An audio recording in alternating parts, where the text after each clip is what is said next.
Hello friend, जैसा कि हम लोग function, types of functions, composition of function and inverse of a functions के बारे में स्टडी कर चुके हैं। आज के इस वीडियो से हम एक new chapter inverse trigonometric function, that means ITF, I for inverse, T for trigonometric, F for function, inverse trigonometric functions start करने वाले हैं। और मेनली इस चैप्टर में हम लोग ये स्टडी करेंगे इन्हीं सारे कॉन्सेप्ट को यूज करते हुए। किन सारे कॉन्सेप्ट?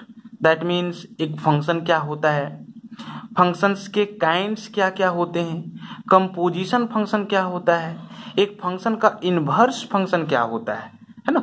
इन्हीं सारे कॉन्सेप्ट को यूज करते हुए हम लोग ट्रिगोनोमेट्रिक फंक्शंस के इनवर्सेस को डिफाइन करेंगे। दैट मीन्स जितने भी ट्रिगोनोमेट्रिक फंक्शन हैं वो सारे ट्रिगोनोमेट्रिक फंक्शंस के इनवर्सेस को क्या करने वाले हैं, डिफाइन करने वाले हैं।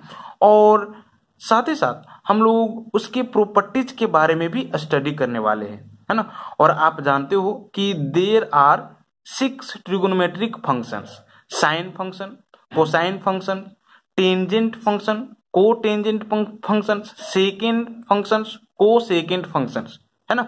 तो ये सारे ट्रिगोनोमेट्रिक फंक्शंस के इनवर्स फंक्शंस को हम लोग कैसे डिफाइन करेंगे, है ना। मेनली ये सारे चीजों के बारे में स्टडी करने वाले हैं। और साथ ही साथ ये सारे ट्रिगोनोमेट्रिक फंक्शंस का जो इनवर्सेस होगा, है ना, उसका प्रॉपर्टीज क्या क्या है, ठीक है, इसके बारे में भी हम लोग क्या करने वाले हैं, स्टडी करने वाले हैं। जैसा कि चैप्टर का नेम ही है inverse trigonometric function, that means trigonometric function का इनवर्स, है ना। तो आप एक फंक्शन के इनवर्स के बारे में ऑलरेडी स्टडी कर चुके हो।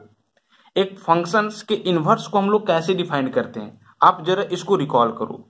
सिंपली अगर आप ये मान लेते हो कि एक फंक्शन f है जो कि नॉन एम्प्टी सेट ए से नॉन एम्प्टी सेट बी में डिफाइंड हुआ है ना। आप इसको विथ डायग्राम समझो। मान लिया कि ये सेट ये को रिप्रेजेंट कर रहा है और ये जो है वो आपका सेट बी को रिप्रेजेंट कर रहा है ना। हम यहाँ पे क्या राइट डाउन किए हैं, एक फंक्शन f जो कि ए से बी में डिफाइंड हुआ है, कुछ इस तरह से। मान लिया एक फंक्शन f है जो कि सेट ए से सेट बी में डिफाइंड हुआ है ना। ये भी मान लेते हैं कि एक आर्बिट्ररी एलिमेंट x है जो कि सेट ए में बिलोंग कर रहा है।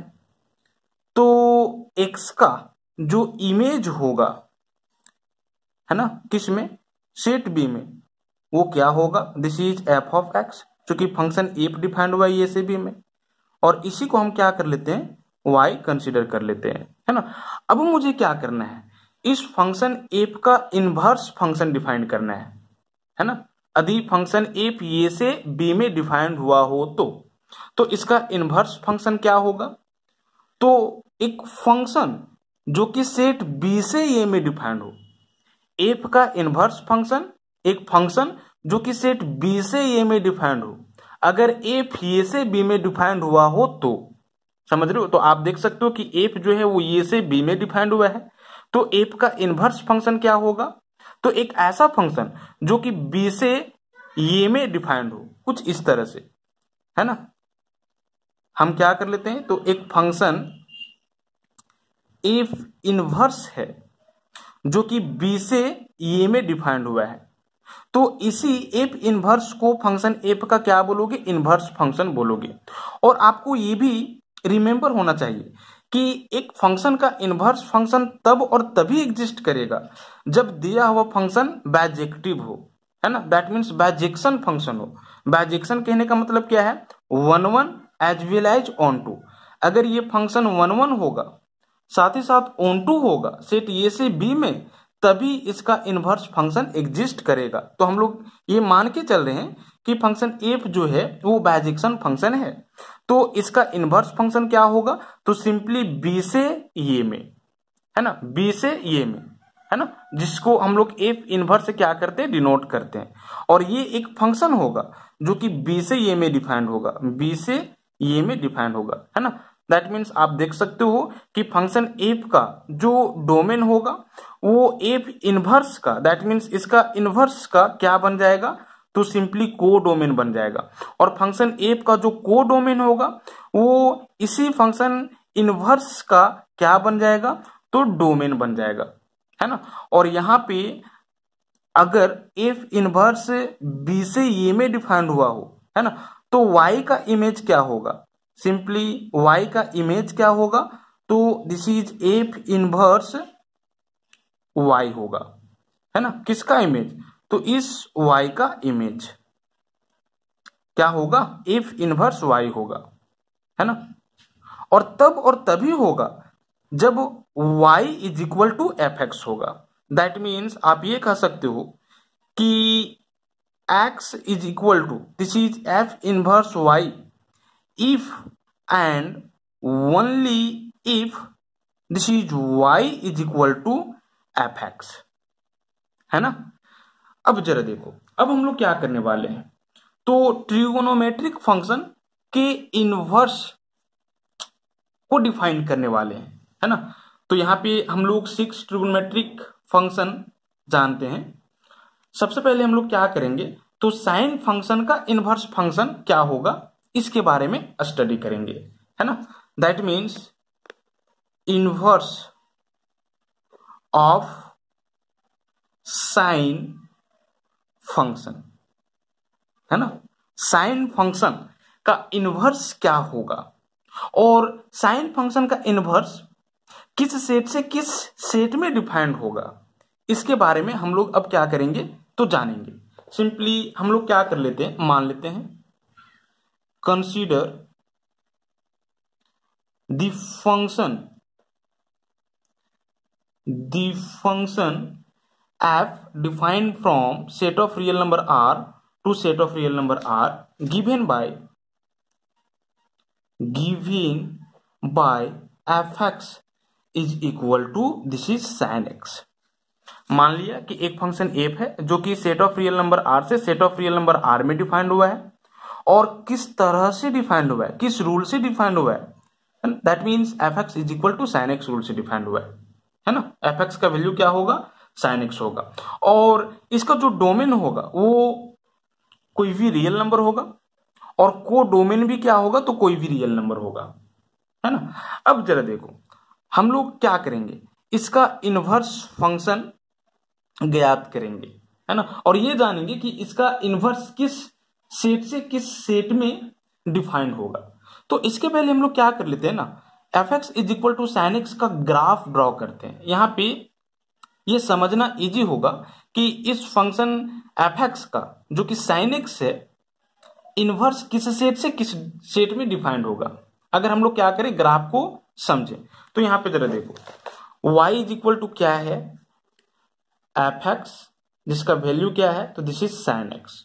हम ग्राफ इसका प्रिपेयर करने जा रहे हैं, है ना। कैसे प्रिपेयर करेंगे ग्राफ, तो सिंपली आप जिस तरह से एक दिए हुए कर्व का कार्टेशियन प्लेन में ग्राफ तैयार करते हो, उसी तरह से यहां पर भी आप क्या करोगे, ग्राफ इसका तैयार करोगे। तो x का डिफरेंट इसके डोमेन से वैल्यू लोगे, और y का x के कोरोस्पॉन्डिंग वैल्यू के लिए वैल्यू एवेलुएट करोगे, है ना। कैसे, यहां पे जरा देखो,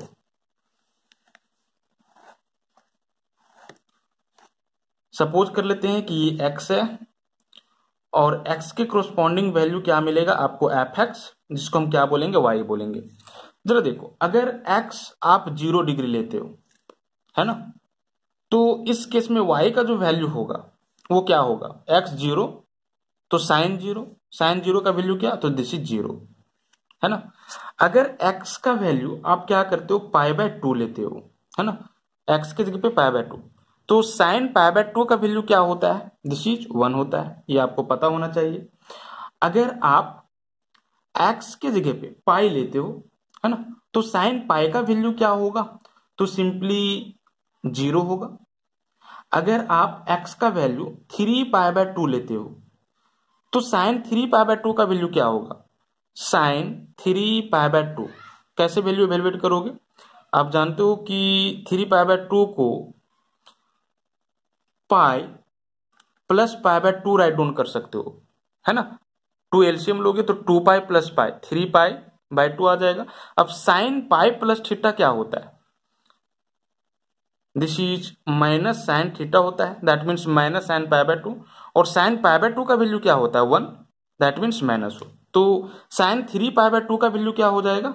-1 हो जाएगा, है ना। इसी तरह से अगर हम आपसे ये पूछें कि x के जगह पे अगर 2π ले लिया जाए तो साइन 2π का वैल्यू क्या होगा? दिस इज 0 होगा, है ना। यहां पे जरा देखो हम क्या कर लिए हैं, अपने सहूलियत के अनुसार दो कंसिक्यूटिव x के वैल्यूज के लिए, दैट मीन्स दो कंसिक्यूटिव एंगल्स के लिए जो डिफरेंस है वो π/2 है।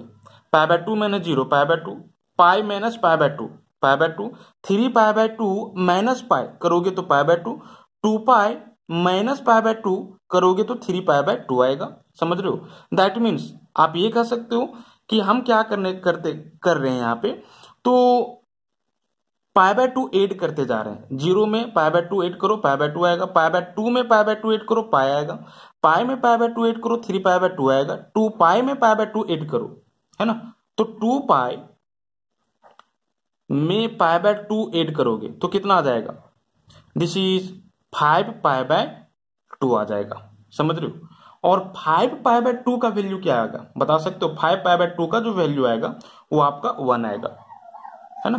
दैट मीन साइन 5π/2 का वैल्यू क्या आएगा? 1 आएगा। आप देख सकते हो साइन 5π/2 आप इसको क्या राइट डाउन कर सकते हो?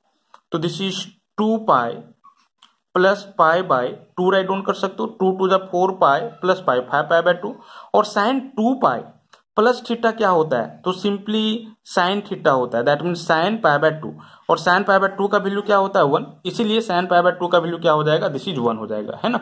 इसी तरह से अगर आप क्या करोगे, इसमें फिर π/2 ऐड करोगे तो 5π/2 में π/2 ऐड करो तो कितना आ जाएगा? दिस इज 6π/2, दैट मीन्स 3π आएगा, है ना। और 3π का जो साइन 3π का जो वैल्यू होगा वो क्या होगा? तो दिस इज 0 होगा, है ना। वैल्यू रिपीट करना स्टार्ट हो गया है, क्योंकि हर एक ट्रिगोनोमेट्रिक फंक्शन पीरियोडिक टेबल होता है ना। वो फिक्स पीरियड के बाद अपना वैल्यू रिपीट करना स्टार्ट कर देता है। समझ रहे हो? 0 1 0 -1 0 1 0, फिर आगे क्या आएगा? तो दिस इज -1 आएगा। अगर 3π में π/2 ऐड कर देते हो, 3π में आप π/2 ऐड कर दो तो कितना आ जाएगा? 3 2 जा 6π प्लस पाई, दैट मीन 7π/2। और साइन 7π/2 का जो वैल्यू होगा वो आपका -1 होगा। समझ रहे हो ना? इसी तरह से अगर आप क्या करते हो, नेगेटिव वैल्यू लेते हो, ठीक है, -π/2 लो, किसके जगह पे? x के जगह पे। तो साइन -π/2 का जो वैल्यू होगा वो आपका -1 होगा। इसी तरह से आप क्या करोगे, अगर -π लो, सब में अब हम माइनस कर देंगे, है ना। x के जगह पे आप -π लो तो साइन -π का जो वैल्यू होगा वो 0 होगा, ठीक है। इसी तरह से अगर आप क्या करोगे, -3π/2 लोगे x के जगह पे, तो साइन -3π/2 का जो वैल्यू होगा वो आपका 1 होगा। और साइन -2π का जो वैल्यू होगा वो आपका क्या होगा? 0 होगा, है ना। इसी तरह से आप साइन -5π/2 का वैल्यू एवेलुएट कर सकते हो, साइन -3π का वैल्यू एवेलुएट कर सकते हो, है ना। बट इतना काफी है y = f(x) = sin x के ग्राफ ड्रॉ करने के लिए, ठीक है। अब जरा देखो हम लोग ग्राफ कैसे ड्रॉ करेंगे। सिंपली आप क्या करोगे, तो कार्टेशियन सिस्टम तैयार करोगे। This is x, x dash, y, y dash, है ना। ये क्या है? आपका ओरिजिन है। जरा देखो 0, है ना, तो वैल्यू क्या आया? 0 ही आया, दैट मीन्स ऑरिजिन। अगर आप π/2 लोगे तो वैल्यू क्या आएगा? 1 आएगा। सपोज करते हैं π/2 यहाँ पे है तो वैल्यू क्या आया है? 1 आया है। सपोज करते हैं कि 1 ये है ना। तो ये पॉइंट होगा π/2 1। अगर आप पाई लेते हो, सपोज कर लेते हैं कि पाई यहाँ पे, ये π/2 है, ये पाई है। अगर पाई लेते हो तो वैल्यू क्या आया है, 0 आया है, दैट मीन्स कोऑर्डिनेट पाई 0, तो पाई 0 आपका यहीं पे हो जाएगा। इसी तरह से अगर आप 3π/2 लेते हो तो वैल्यू क्या आया है, -1 आया है। 3π/2 तो वैल्यू क्या आ गया है, -1। अगर ये 1 है हम इसको -1 ले लेते हैं, है ना। तो उस केस में 3π/2 -1 यहाँ पे। अगर आप 2π लेते हो तो वैल्यू क्या आता है, 0। 2π तो वैल्यू क्या आता है, this is 0, that means 2π 0, coordinate यहीं पे लाइज करेगा, है ना। इसी तरह से अगर हम क्या किए, -π/2 लिए, आगे ये दिखा सकते हो। अगर -π/2 लिए तो वैल्यू क्या आया है, -1, -π/2 तो वैल्यू क्या आया है, -1, दैट मीन्स -π/2 -1, ठीक है। उसके बाद अगर आप क्या करोगे, -π लोगे तो वैल्यू क्या आएगा, 0, -π तो वैल्यू 0, दैट मीन्स यहीं पे -π 0, है ना। अगर आप -3π/2 लेते हो तो वैल्यू क्या आता है, 1, -3π/2 तो वैल्यू आपका क्या आता है, दिस इज 1, है ना। तो -3π/2 1, कोऑर्डिनेट यहाँ पे। अगर आप -2π लेते हो तो वैल्यू 0, -2π तो वैल्यू 0, दैट मीन्स -2π 0, कोऑर्डिनेट यहाँ पे, ठीक है। अब जरा देखो, सबको क्या कर दो ना, मिला दो फ्रीली हैंड से। कुछ इस तरह से ग्राफ बनेगा आपका,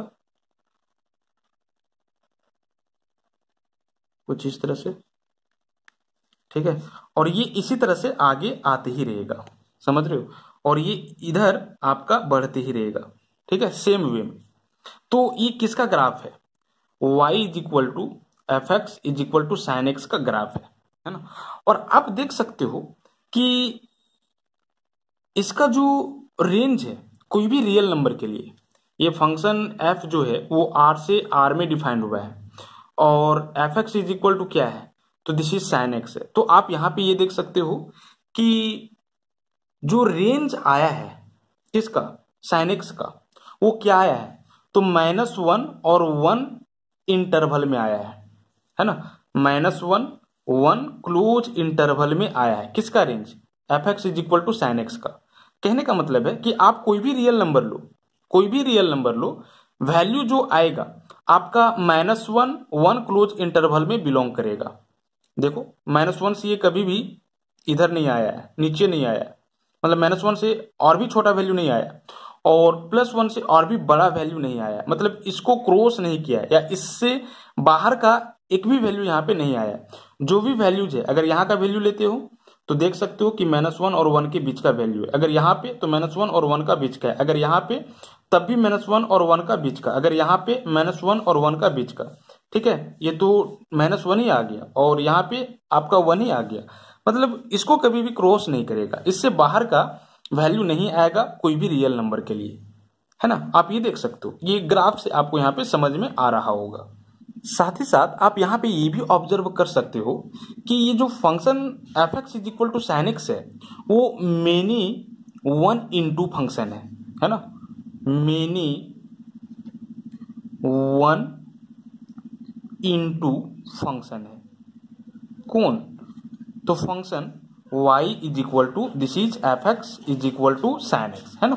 और ये मेनी 1 into फंक्शन क्यों है, जरा देखो। सबसे पहले हम लोग इसको मेनी 1 बोल रहे हैं, उसके बाद इसको इनटू भी बोल रहे हैं, क्यों मेनी 1 फंक्शन, इसलिए है क्योंकि ये 1 फंक्शन नहीं है, समझ रहे हो, ये 1 फंक्शन नहीं है इस डोमेन और कोडोमेन के लिए।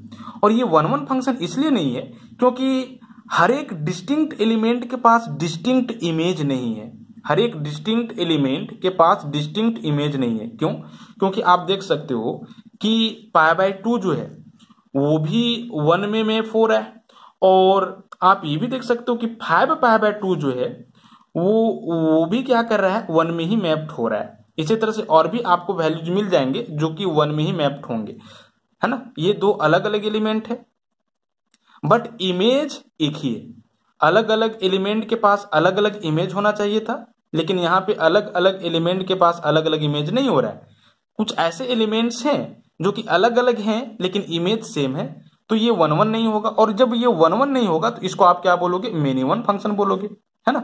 इसी तरह से आप ये भी देख सकते हो, 0 मैप हो रहा है किसमें, 0 में, और पाई मैप हो रहा है किसमें, 0 में ही, और 2 पाई मैप हो रहा है किसमें, 0 में ही, है ना। 3 पाई किसमें मैप हो रहा है, तो 0 में ही।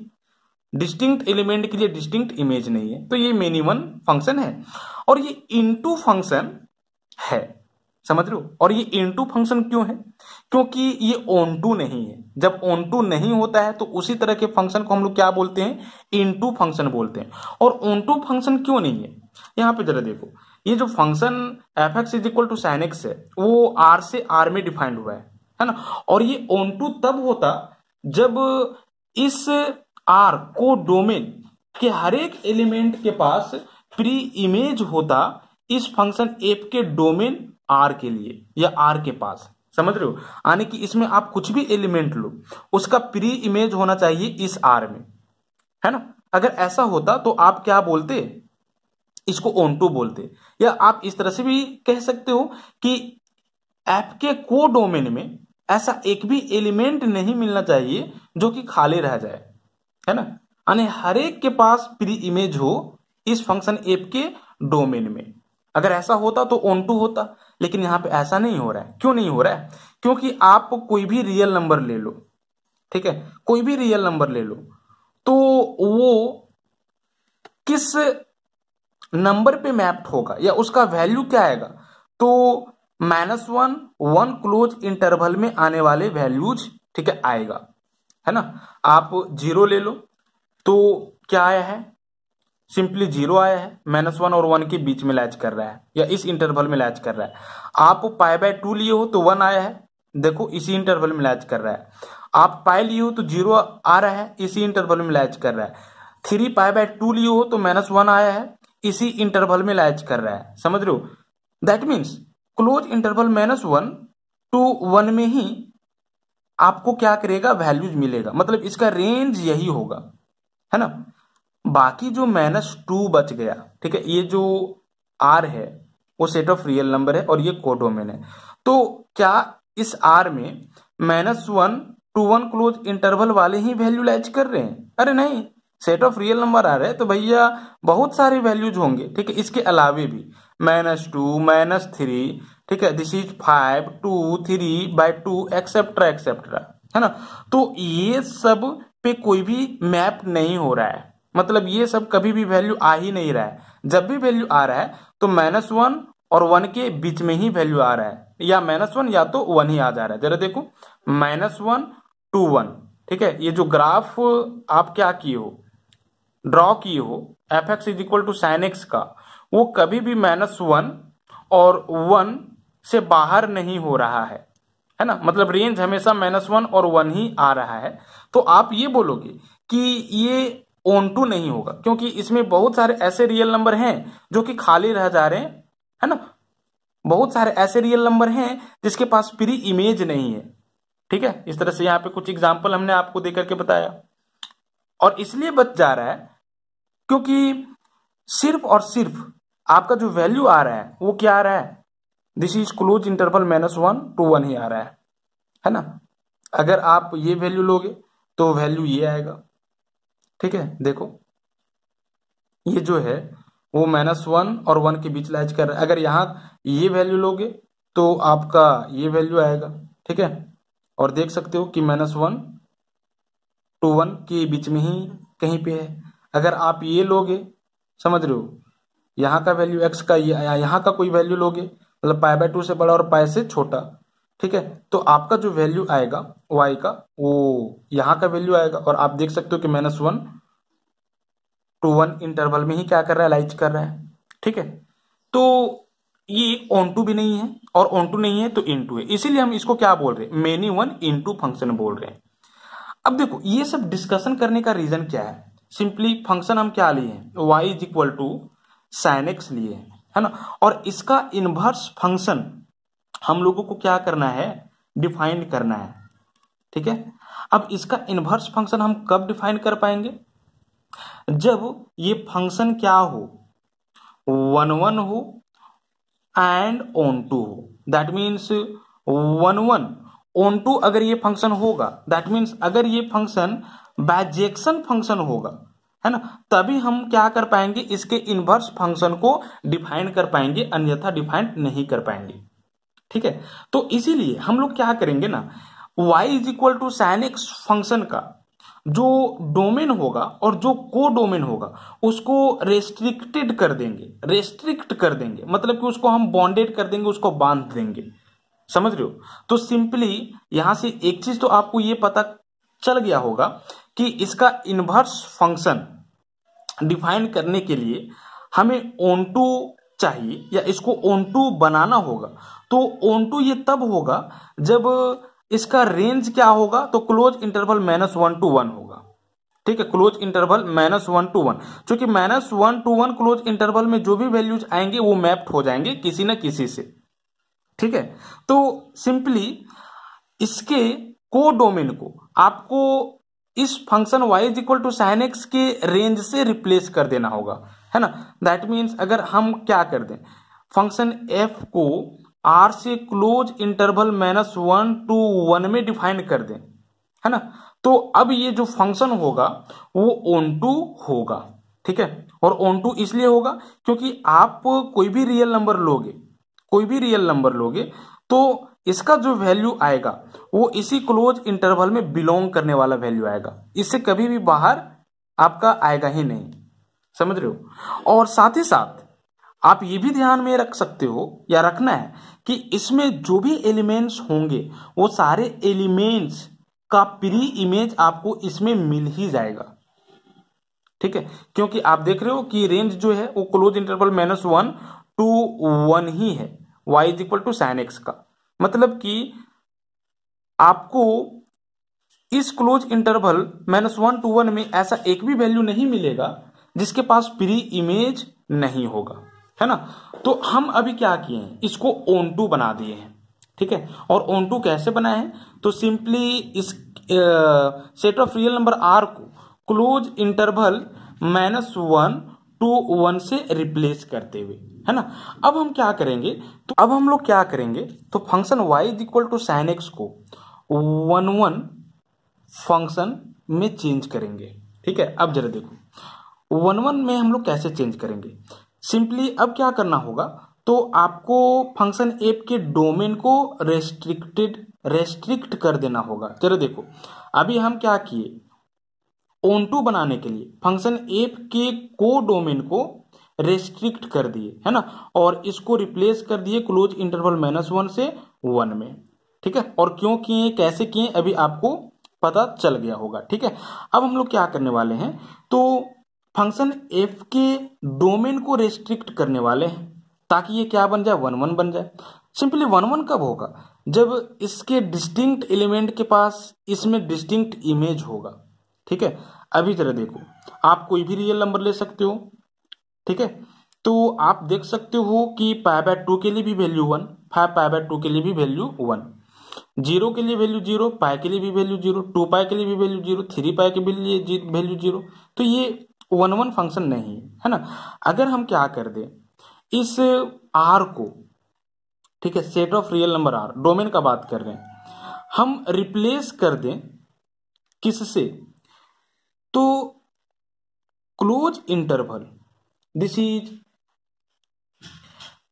-π/2 to π/2 से, है ना। जरा देखो -π/2, ठीक है, 2 π/2 में अगर कोई भी वैल्यू लेते हो तो आपको क्लोज इंटरवल -1 to 1 में यूनिक वैल्यू मिलेगा। ठीक है, आप देख सकते हो -π/2 2 π/2 डोमेन में जो function y is equal to sine x का ग्राफ बनेगा वो कुछ इस तरह से बनेगा। ठीक है, देख रहे हो ना। तो हर एक जो वैल्यू है वो आपका -1 to 1 क्लोज इंटरवल के बीच में ही है। अगर यहाँ का वैल्यू लोगे तो -1 से ग्रेटर है, 1 से लेस है। ठीक है, यहाँ का वैल्यू लोगे -1 से ग्रेटर है, 1 से लेसर है। ठीक है, अगर यहाँ का वैल्यू लोगे -1 से ग्रेटर है, 1 से लेसर है। समझ रहे हो ना। तो आप देख सकते हो कि -π/2 to π/2 डोमेन के लिए जो y is equal to sine x का वैल्यू आएगा वो क्लोज इंटरवल -1 to 1 में ही आएगा और यूनिक आएगा। दैट मीन्स हर एक क्लोज इंटरवल -π/2 के लिए जो वैल्यू आएगा वो आपका क्लोज इंटरवल -1 to 1 में आएगा और यूनिक आएगा। तो अब ये 1 आपका बन जाएगा। ठीक है, जरा देखो, अगर आप 0 to π इंटरवल लेते तो 0 to π इंटरवल में ये 1 नहीं है, और इसीलिए 1 नहीं है क्योंकि 0 to π में आप देख सकते हो कि 0 का अगर आप x के जगह पे 0 लेते हो तो साइन 0 का वैल्यू 0 और साइन पाई का भी वैल्यू 0 है ना, मतलब 0 और पाई दोनों 0 में क्या कर जाएंगे, मैप कर जाएंगे। अलग अलग एलिमेंट के पास अलग अलग इमेज नहीं है, या सिंपली ऐसा बहुत आपको 0 to π में x का वैल्यू मिल जाएगा जिसके लिए यूनिक वैल्यू नहीं आएगा, है ना। जरा देखो, अगर आप यहाँ का वैल्यू लेते हो, है ना, और यहाँ का वैल्यू लेते हो सिंपली, तो देख सकते हो ये दोनों सेम वैल्यू है। यहाँ का वैल्यू और यहाँ का वैल्यू ये सेम वैल्यू है ना, यहाँ का वैल्यू यहाँ का वैल्यू ये सेम वैल्यू है, यहाँ का वैल्यू यहाँ का वैल्यू ये सेम वैल्यू है, तो यूनिक नहीं आ रहा है। ठीक है, तो इसीलिए हम 0 to π से रेस्ट्रिक्ट न करके -π/2 to π/2 से रेस्ट्रिक्ट कर दिए। इसी तरह से अगर आप π/2, ठीक है, π/2 to 3π/2 से अगर रेस्ट्रिक्ट कर देते हो इस ऐप के डोमेन R को, ठीक है, तो इस केस में ग्राफ जो बनेगा आपका ये बनेगा, ठीक है, साइन फंक्शन का। तो इस केस में भी ये आपका यूनिक वैल्यू देगा, रिपीटेड वैल्यू नहीं देगा। इसी तरह से अगर आप 3π/2 टू व्हाट, तो this is 2π + π/2, that means 5/2। 3π/2 to 5/2 से अगर आप रिप्लेस कर देते हो इस फंक्शन एफ के डोमेन को, तो जो वैल्यू आएगा वो आपका क्लोज इंटरवल -1 to 1 के बीच में ही कोई वैल्यू आएगा, या -1 भी आएगा और 1 भी आ सकता है, समझ रहे हो। तो इस केस में भी ये क्या हो जाएगा, 1 हो जाएगा। तो सिंपली आप देख रहे हो कि ये जो साइन फंक्शन है वो किस इंटरवल में ये 1 हो जा रहा है, तो -π/2 to π/2। इसी तरह से दिस इज π/2 to 3π/2, है ना, π/2 to 3π/2। इसी तरह से 3π/2 to 5/2, 3π/2 to 5/2। ठीक है, अगर आप इधर का कोई इंटरवल लेते हो तो -π/2 to -3π/2, ठीक है, दैट मीन्स -3π/2 to -π/2। ठीक है, इसी तरह से -5π/2 to 3π/2। ठीक है, ये सब में ये जो साइन फंक्शन होगा वो क्या होगा, 1 होगा। Thus the function f defined from the closed interval -π/2 to π/2 to the closed interval -1 to 1 by the rule fx is equal to sin x is a bijection and hence invertible. ठीक है, हमने यहाँ पे यही राइट डाउन किया है कि function f जो कि इस क्लोज इंटरवल से इस क्लोज इंटरवल में डिफाइंड हो, किस रूल से, तो fx is equal to sin x, ये बाइजेक्शन होगा, दैट मीन्स 1 और ऑन टू भी होगा, और अगर 1 और ऑन टू है तो भैया इन्वर्टिबल भी होगा, समझ रहे हो। क्योंकि function fx is equal to sin x का हम लोगों को क्या करना है, इनवर्स फंक्शन एवेल्युएट करना है। तो सबसे पहले हम लोगों को क्या करना होगा, इसको 1 और ऑन टू फंक्शन में कन्वर्ट करना होगा। और आप यहाँ पे जान रहे हो कि यदि फंक्शन f r से r में डिफाइंड होगा तो ये 1 और ऑन टू नहीं होगा। 1 और ऑन टू तभी होगा जब इस फंक्शन f के डोमेन को इस क्लोज इंटरवल से और इस फंक्शन f के को डोमेन को इस क्लोज इंटरवल से आप क्या करोगे, रिप्लेस करोगे, है ना। तो सिंपली इसका इन्वर्स फंक्शन एवेल्युएट करना है, और इन्वर्स फंक्शन एवेल्युएट करने के लिए इसको हम लोगों को 1 1 और ऑन 2 में कन्वर्ट करना होगा, और इसीलिए हम लोग क्या कर दिए, तो इसके डोमेन और कोडोमेन को इस क्लोज इंटरवल और इस क्लोज इंटरवल रिस्पेक्टिवली से रिप्लेस कर दिए, है ना। अब हम लोग क्या कर सकते हैं, तो इसका इन्वर्स फंक्शन डिटरमाइन कर सकते हैं, ठीक है। तो अब यहां पे हम डेफिनेशन राइट डाउन करने जा रहे हैं f x is equal to sine x के इनवर्स के लिए। The inverse of the sine function is denoted by sine inverse, ठीक है। साइन फंक्शन के इनवर्स को हम लोग कुछ इस तरह से डिनोट करेंगे, इसको रीड करेंगे साइन इनवर्स, है ना। दस sine inverse is a function with domain close interval -1 to 1 and range close interval -π/2 to π/2 such that sin inverse x is equal to theta if and only if sin theta is equal to this is x। कहता है कि sine function के inverse को हम लोग कुछ इस तरह से नोटेट करेंगे, जिसको साइन इनवर्स रीड करेंगे, और ये एक फंक्शन होगा जो कि इस क्लोज इंटरवल से इस क्लोज इंटरवल में डिफाइंड होगा। That means sine inverse function के लिए अब आपको डोमेन ये लेना होगा और रेंज आपको ये लेना होगा, समझ रहे हो ना। ये जो है अभी डोमेन है साइन फंक्शन के लिए, और ये जो है वो रेंज है साइन फंक्शन के लिए, लेकिन इसके इनवर्स को जब आप क्या करोगे, राइट डाउन करोगे, तो इसके इनवर्स के लिए अब इसका जो डोमेन होगा वो रेंज बन जाएगा, और इसका जो कोडोमेन होगा वो डोमेन बन जाएगा, समझ रहे हो। इसीलिए हम ये बोल रहे हैं कि साइन इनवर्स भी एक फंक्शन ही होगा जिसका डोमेन ये होगा और रेंज आपका ये होगा। और इस प्रकार से कि यदि sine inverse x is equal to theta है तो ये तब और तभी होगा जब sine theta is equal to x होगा, समझ रहे हो। That mean sine theta is equal to अगर x होगा तो आप साइन इनवर्स x को थीटा लिख सकते हो, और अगर sine inverse x is equal to theta है तो x इज इक्वल टू आप साइन थीटा लिख सकते हो, समझ रहे हो। अगर इधर इनवर्स के फॉर्म में है तो आप x को सेपरेट करके साइन थीटा लिख सकते हो, और अगर इनवर्स के फॉर्म में आपको राइट डाउन करना हो तो आप थीटा को सेपरेट करके साइन इनवर्स x लिख सकते हो, ठीक है। दोनों तरफ से ये क्या है, सही है।